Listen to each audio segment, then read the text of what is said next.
Évangile de Luc, chapitre 17.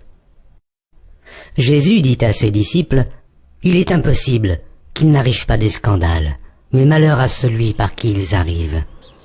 Il vaudrait mieux pour lui qu'on mît à son cou une pierre de moulin et qu'on le jetât dans la mer, que s'il scandalisait un de ses petits. Prenez garde à vous-même. Si ton frère a péché, reprends-le, et s'il se repent, pardonne-lui.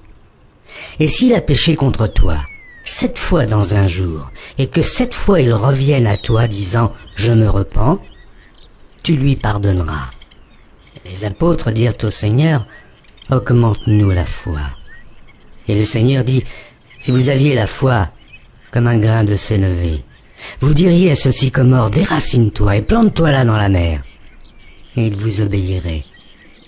Qui de vous, ayant un serviteur qui laboure ou paie les troupeaux, lui dira quand il revient des champs « Approche vite et mets-toi à table » Ne lui dira-t-il pas au contraire « Prépare-moi à souper, ceins-toi et sers-moi jusqu'à ce que j'aie mangé et bu. Après cela, toi, tu mangeras et boiras. » Doit-il de la reconnaissance à ce serviteur parce qu'il a fait ce qui lui était ordonné? Vous de même.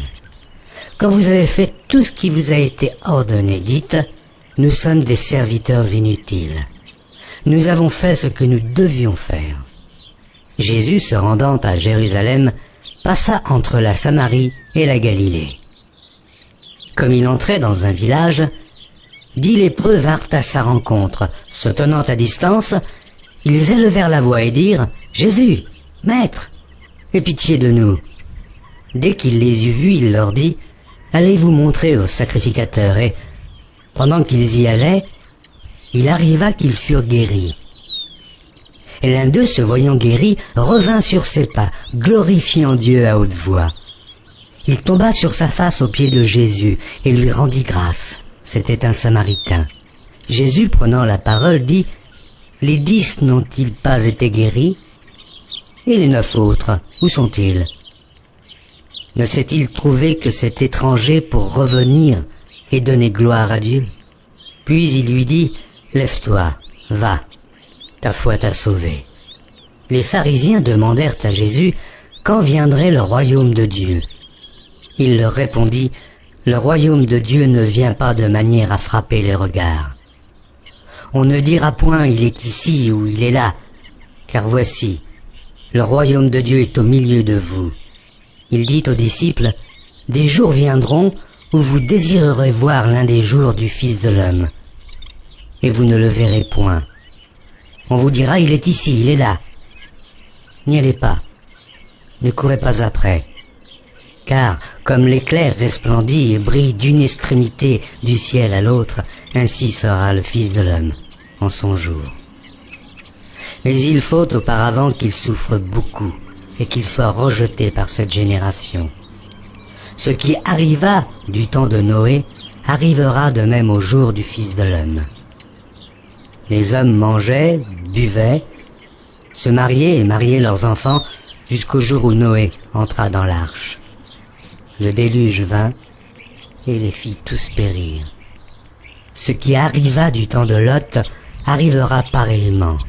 Les hommes mangeaient, buvaient, achetaient, vendaient, plantaient et bâtissaient. Mais le jour où Lot sortit de Sodome, une pluie de feu et de soufre tomba du ciel et les fit tous périr. Il en sera de même le jour où le Fils de l'homme paraîtra. En ce jour-là, que celui qui sera sur le toit et qui aura ses effets dans la maison ne descende pas pour les prendre, et que celui qui sera dans les champs ne retourne pas non plus en arrière. Souvenez-vous de la femme de Lot. Celui qui cherchera à sauver sa vie la perdra, et celui qui la perdra la retrouvera. Je vous le dis, en cette nuit-là, de 2 personnes qui seront dans un même lit, l'une sera prise et l'autre laissée. De 2 femmes qui moudront ensemble, l'une sera prise et l'autre laissée. De 2 hommes qui seront dans un champ, l'un sera pris et l'autre laissé. Les disciples lui dirent « Où sera ce Seigneur ?» Et il répondit « Où sera le corps? Là s'assembleront les aigles. »